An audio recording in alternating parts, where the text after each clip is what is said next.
Welcome to Voices in Mystery. I'm your host, Nancy Carlson. This is actually our 13th season, and one of the authors that's been on our show most often is John Gilstrap. And here he is again. Welcome. Thanks for having me back. It's always fun. Every time you come, you have a new book, so you must be a very active writer. I try.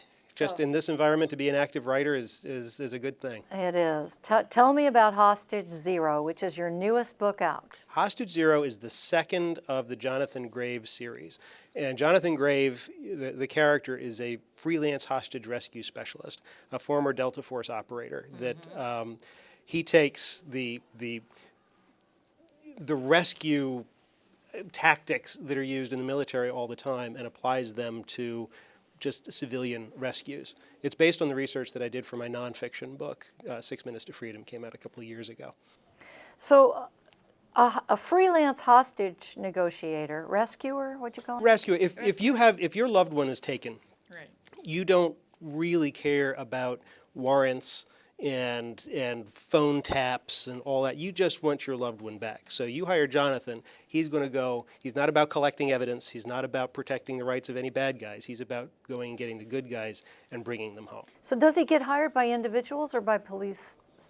He gets hired primarily by individuals, but he's done enough work previously for the government through his Delta Force connections that he has some plausible cover that he gets from his friends at high levels. And then in order to write this, did you need to research a lot of hostage situations? I had to research a lot of tactical situations, but the hostages, the hostage situations themselves are figments of my imagination. So can you tell us more about the lead-in to this book? Well, in Hostage Zero, Jonathan Grave is a very wealthy man. He's the son of a criminal. And he lives in a place called Fisherman's Cove, Virginia, which is a fictional place I created on the northern neck along the Potomac River, near where I live.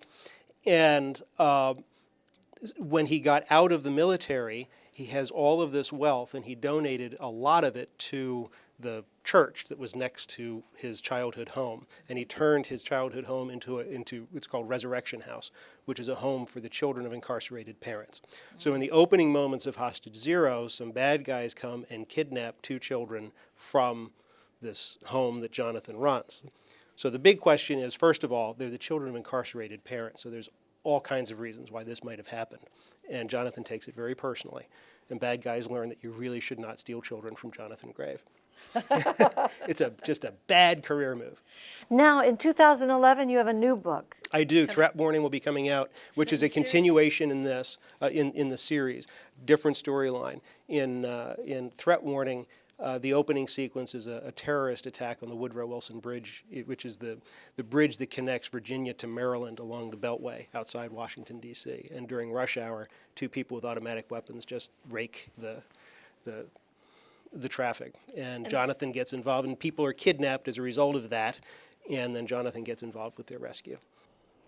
Have all of your books been set in the Washington, Virginia area?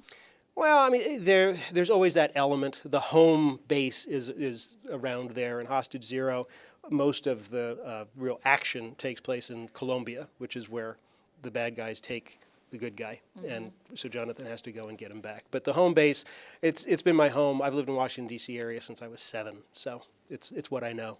Now, you've really had wonderful success in your writing career. New York Times bestseller. Some of your work has been adapted to film. In fact, you've had a part in that, though. I have, yes. What did you write? I adapted, after my first book, Nathan's Run, was adapted to the screen. It was put into Turnaround because they just didn't get a script that they liked. So I rewrote the script and brought it out of Turnaround.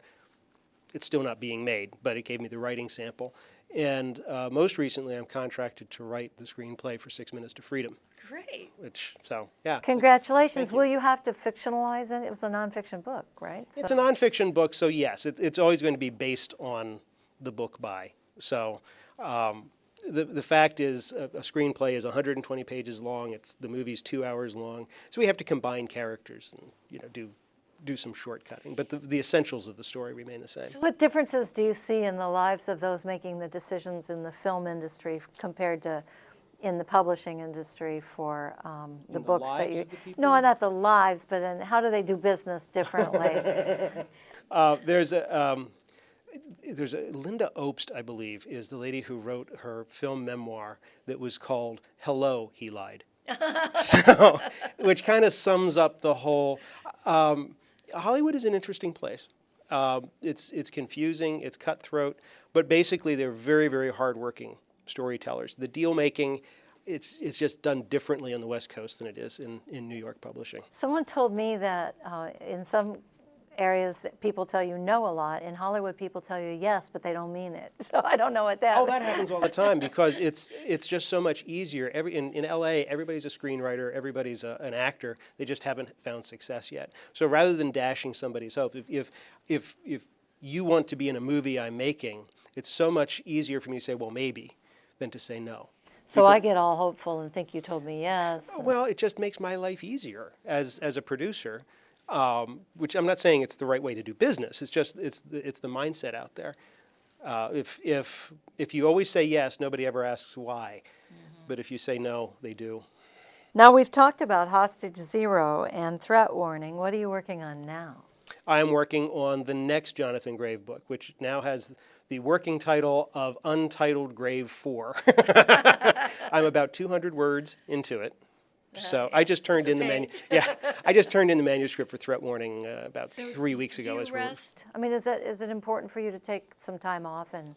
Yeah, it is for me because I tend to be a procrastinator. So the last few weeks of the manuscript's life is a frenzy for me, and I am so burned out when it's done that after I get the outline for the next book, I kind of take some time off. It's just otherwise I'd go crazy.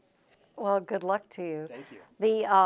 The book Hostage Zero is on the shelves right now. This is the book by bestseller writer John Gilstrap, who's visiting with us again on Voices in Mystery. And then coming out in January, let's say that one again. That's Threat Warning. In July, not January. Oh, in July. I was hoping it'd be January, but it's July. But that's great. It's turned in, so you're happy with. You're done with it. I am done with it. And then. And it's a really good book. Oh, good. Well, we'll look forward to that, and we hope you'll be back next year on Voices in Mystery. A big thank you to John Gilstrap, and stay tuned for more mystery author interviews.